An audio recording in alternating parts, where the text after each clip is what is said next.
Are you looking for a career with job security and the ability to be hands-on in a fast-paced environment? Then a career in welding may be the perfect option for you. Jefferson State Community College offers a 2-year associate's degree in welding that will help jumpstart your career in a satisfying and high-demand industry. This is the welding program at Jefferson State Community College. We offer a 2-year associate's degree program. We offer morning and evening classes.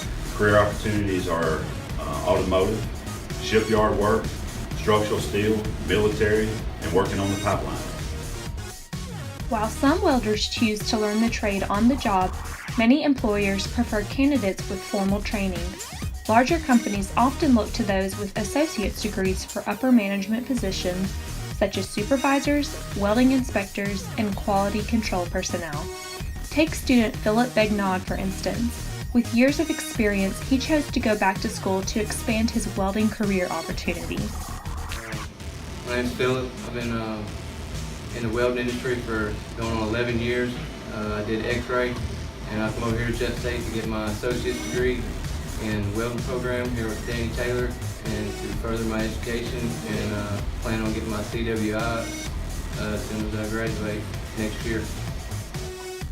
Because almost every form of industry uses welding at some stage of manufacturing, the demand for welders is high. Are you ready to jumpstart your career in this exciting industry?